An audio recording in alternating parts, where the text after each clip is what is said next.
ہمارے نبی ان کے غم امتی. آج ہندوستان بھر میں کہیں خودکشی کی جا رہی ہے, کہیں اس کو جہیز نہ لانے کی وجہ سے پرتاڑت کیا جا رہا ہے. یہ سارا ماحول صرف جہالت کا نتیجہ ہے. یہ ساری چیزیں صرف الٹریسی کی وجہ سے ہوئی. آج ہندوستان میں کیس آیا ہے, سارے لوگ پریشان ہیں. اب صاحب خوب ہنگامہ مچا ہوا ہے. عائشہ نام کی لڑکی نے خودکشی کر لی, بہت سارے اس کی حمایت میں آ گئے ہیں اور صاحب عارف کی مذمت کر رہے ہیں. مذہب اسلام ان دونوں کی مذمت کرتا ہے. مطالبہ جہیز جہاں حرام ہے, رشوت ہے, مطالبہ جہیز کرنا. ہم 100 بارات لے کے آئیں گے, کھانا اچھا ہونا چاہیے, 10 ہندو میرے پاس رہے گا اور غیر مسلم سے اچھا کھانا ہونا چاہیے, یہ بھی مطالبہ جہیز میں داخل ہے اور یہ بھی رشوت ہے. ایسا کرنا حرام ہے. اس لیے حرام ہے کہ میں نے ان کی بیٹی کو لا کر کے اس پر کوئی احسان نہیں کیا ہے. بیٹی دلہن ہماری ضرورت ہے. اگر دلہن میرے پاس نہ, میری بیوی میرے پاس نہ رہے تو چاہے 50 کروڑ روپے سونے کا مکان میں بنا لو, وہ مکان کی دیواریں مجھ کو کاٹنے دوڑتی ہیں.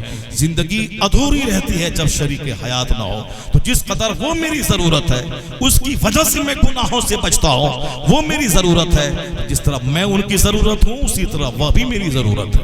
جب آپ بھی ان کی ضرورت ہے, وہ بھی آپ کی ضرورت ہے, پھر یہ سمجھ لینا کہ میں بیٹی لا کر احسان کر رہا ہوں.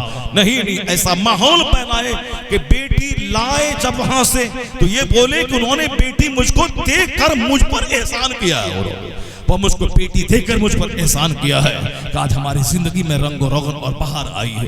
ورنہ بیٹی کوئی نہیں دے تو آدمی ران بن کے رہ جائے, آدمی ایسے ہی زندگی اس کی تباہی کی نظر ہو جائے. وہ دیوانہ, وہ صاحب دیوانہ وار کتے کی طرح مارے پھرنے کا سکون نہیں ملے گا. دماغی سکون اور جسمانی سکون کے لیے اللہ رب العزت نے مردوں کے مقابلے میں عورتوں کو پیدا کیا, ایک دوسرے کی ضرورت بنایا. تم باہر کماؤ, یہ گھر میں رہیں گے. اور پھر شادی بیاہ کو ہم نے یک طرفہ طور پر لڑکی والے پہ جو مطالبہ جہیز کا بوجھ لاد دیا کہ ہم آئیں گے, تم کو کھانا دینا ہے, فرنیچر دینا ہے, گاڑی دینی ہے, نقد دینا ہے.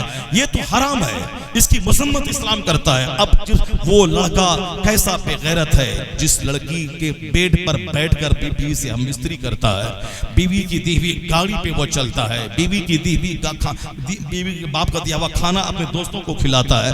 جو میں نے 12 بجے کھانا کھایا وہ لڑکی کے باپ نے کھلایا. جو میں بائک پہ چل رہا ہوں لڑکی کے باپ نے دیا.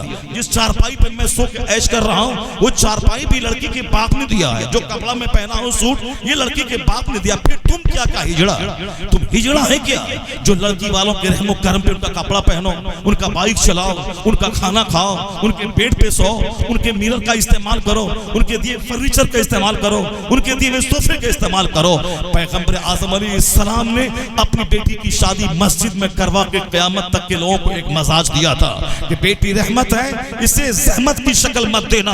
جس طرح میں نے بغیر کسی ظاہری تام جام کے سمپل ڈھنگ سے پرانے کپڑے میں اپنی بیٹی فاطمہ کا نکاح علی سے کر دیا ہے, تو اگر تمہیں کل بھی پیسہ کوڑی نہ ہو تو پھر اپنی بیٹی کا نکاح, چاہے پیسہ ہزاروں کروڑوں ہو, اپنی بیٹی کا نکاح اسی طرح کرنا.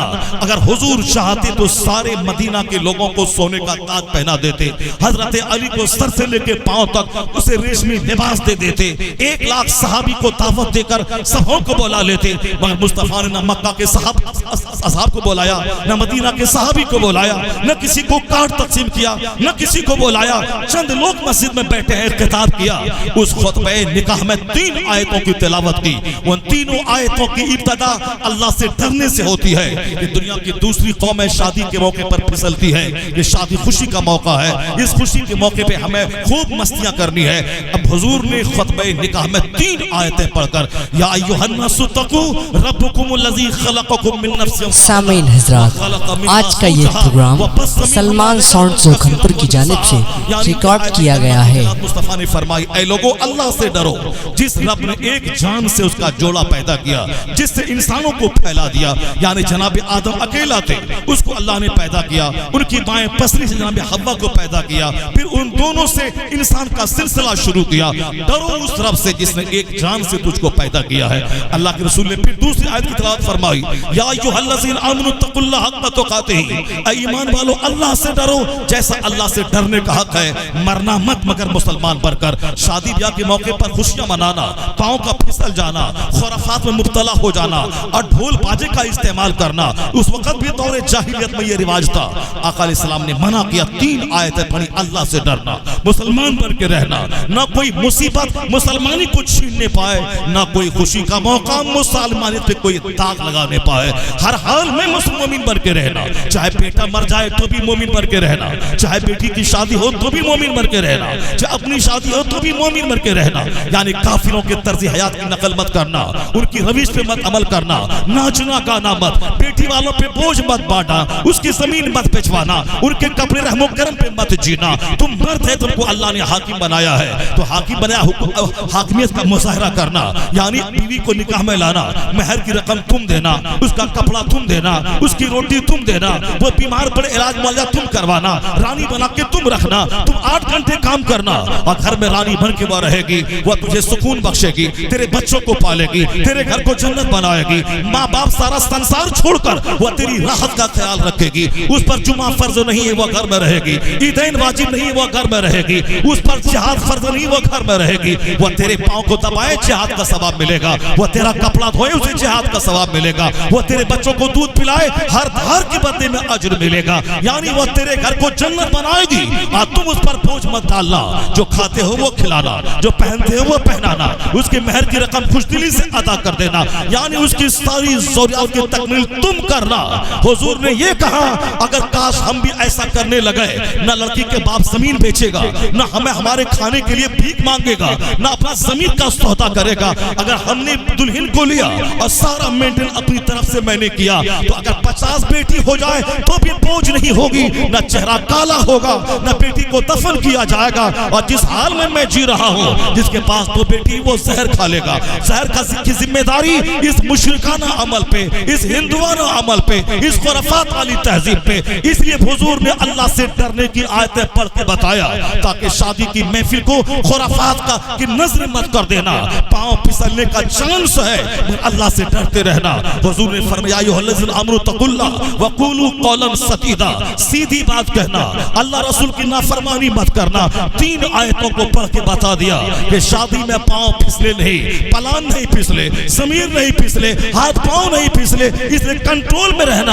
اگر شادی کنٹرول میں ہو گئی تو جہیز کے مطالبے کے نام پہ جو جانے جا رہی ہے، اس کا دروازہ بند ہو جائے گا، عورتوں کے دفن کرنے کا دروازہ بند ہو جائے گا، کیس مقدمہ پنچایتی کے نام پہ جو لاکھوں خرچ ہوتے ہیں اس کا دروازہ بند ہوگا۔ مصطفیٰ کی مخالفت کرے گا تو لڑکا بھی مجرم، لڑکی زہر کھا کے مرے گی وہ بھی مجرم، وہ زہر کھا کے کیوں مری، خودکشی انہوں نے کیوں کیا، 1000 مصیبتیں آئی تھی، ہمت و حوصلہ سے کام لیتی، زہر کھا کے مرنا، انہوں نے خودکشی کیا، ایک غلط موت مری ہے، جہنم جائے گی، انہوں نے تکلیف دیا وہ بھی جہنمی، یہ خودکشی کیا یہ بھی جہنمی۔ اسلام یہ نہیں کہتا کہ تم جہیز کا مطالبہ کر اور تم خودکشی کر لے۔ ایک طرفہ طور پر عارف بھی مجرم ہے جنہوں نے مطالبہ جہیز کر کے عورتوں کو پرتاڑت کیا، دوسری طرف عائشہ بھی مجرم ہے جنہوں نے خودکشی کا راستہ اختیار کر کے حرام کا دروازہ کھولا۔ اگر وہ دونوں اسلامی مزاج کا ہوتا، یہ ظالم اس کو ستاتا نہیں، اور اگر یہ ستائی جاتی یہ صبر کرتی، جو کہ حضور نے کہا ہے، اگر شوہر تم کے بدن میں زخم نکل جائے، تم کو چوس کر پیپ نکالنے بولے اور تم اپنے منہ سے پیپ نکال کے باہر کر کے زخم ہلکا کر دو، پھر بھی اس کا حق ادا نہ ہوگا۔ اگر اللہ کے علاوہ دوسرے کو سجدہ کرنا جائز ہوتا تو ہر عورت کو حکم ہوتا اپنے مردوں کو سجدہ کرے۔ حضور کہتے ہیں کالا پہاڑ اگر شوہر بولے اسے وائٹ کر دے، عورت پر لازم ہے کہ اس کالے کو وائٹ کرنے کی کوشش شروع کر دے۔ شوہر تمہارا حاکم ہے، اگر عورت رات بھر سو گئی، شوہر ناراض رہا تو پھر اسی حالت میں مر گئی تو وہ جہنمی ہے۔